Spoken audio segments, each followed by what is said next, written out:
இந்த key rice செய்கிறதுக்கு 3 table spoon நெய் சேர்க்க போகிறோம். அதோட ஒரு பிரியாணியில் 4 துண்டு ஸ்டார் அனீஸ், 4 கிராம்பு, 2 ஏலக்காய், 2 துண்டு பட்டை. இது எல்லாத்தையும் நெய்யோட சேர்த்து ஒரு தடவை வதக்கிட்டு ஒரு மீடியம் சைஸ் வெங்காயம் இதே மாதிரி கட் பண்ணி சேர்த்துடலாம். அதையும்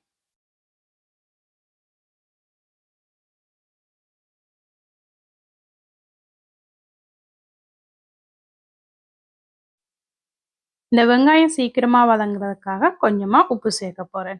வெங்காயம் நல்லா பொன்னிறமா வதங்கினதும் 1 டீஸ்பூன் இஞ்சி பூண்டு பேஸ்ட். இஞ்சி பூண்டு பேஸ்ட்டு பச்சை ஸ்மெல் போனதும் அடுத்ததா இதில் 15 கேஷ்யூ நட்ஸ் எடுத்து பாதியை உடைச்சி வச்சிருக்கிறேன். அதையும் சேர்த்து விடலாம். கேஷ்யூ நட்ஸ் கொஞ்சம் ரோஸ்ட் ஆனதும் 2 கப் பாஸ்மதி ரைஸ் எடுத்து அதை 30 நிமிஷம் தண்ணியில் ஊற வச்சு எடுத்து வச்சிருக்கிறேன். அதையும் இப்போ இதோட சேர்த்து விடலாம்.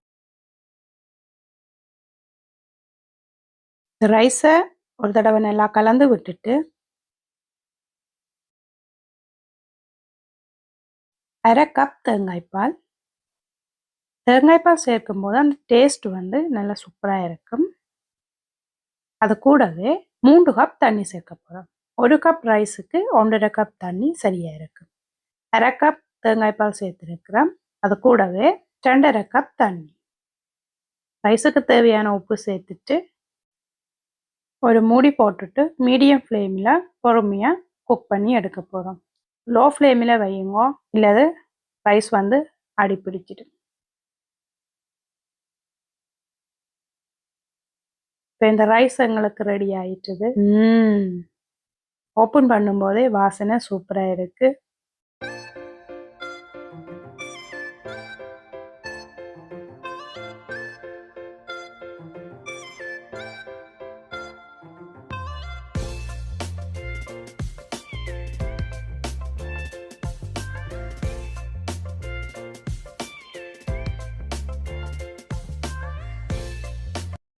இந்த ரைஸுக்கு சைட் டிஷ்ஷாக சிக்கன் கிரேவி, மட்டன், அடுத்ததாக எக் கிரேவி இதை சைட் டிஷ்ஷாக வச்சு சாப்பிடும்போது டேஸ்ட் வேறு லெவலில் இருக்கும்.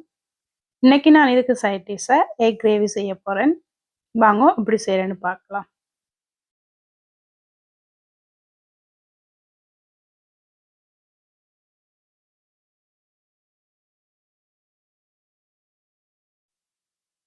இதுக்கு 2 டேபிள் ஸ்பூன் எண்ணெய், 1/4 டீஸ்பூன் கடுகு.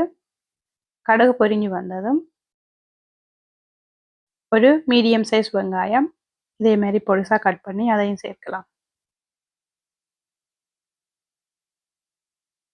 வெங்காயம் கொஞ்சம் வதங்கினதும்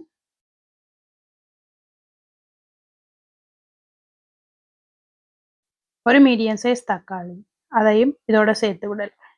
தக்காளி நல்லா வேகினதும் 1/4 டீஸ்பூன் மஞ்சள் பவுடர், மசாலாக்கு தேவையான உப்பு, அது கூடவே 1/4 teaspoon pepper, 1/2 table spoon red chilli powder. இது எல்லாத்தையும் ஒருக்கா நல்லா கலந்து விட்டுட்டு ரெட் சில்லி பவுடரோட பச்சை ஸ்மெல் போடுறதுக்காக கொஞ்சமாக தண்ணி.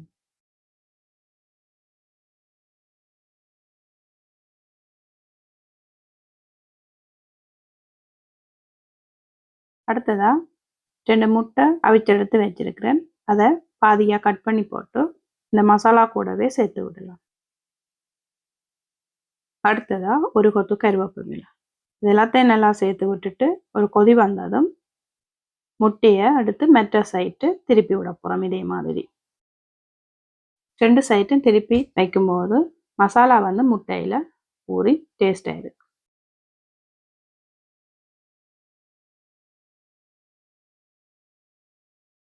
இந்த எக் கிரேவி ரெடி ஆகிட்டுது. நீங்களும் இதை உங்களை வீட்டில் ட்ரை பண்ணி பாருங்க. எப்படி இருக்குன்னு எனக்கு கமெண்ட்ஸ் பண்ணுங்க. இந்த வீடியோ உங்களுக்கு பிடித்திருந்தால் லைக் அண்ட் ஷேர் பண்ணி சப்ஸ்கிரைப் பண்ணுங்க. அதோட பக்கத்தில் இருக்கிற பில் பட்டனையும் கிளிக் பண்ணுங்க. அப்போ தான் நான் போகிற ஒவ்வொரு வீடியோவும் உங்களை சேரும். இன்னும் ஒரு நல்ல வீடியோவில் உங்களை சந்திக்கும் வரை நான் உங்கள் ஜி குக்கிங் ரவி. சமைப்போம், சுவைப்போம்.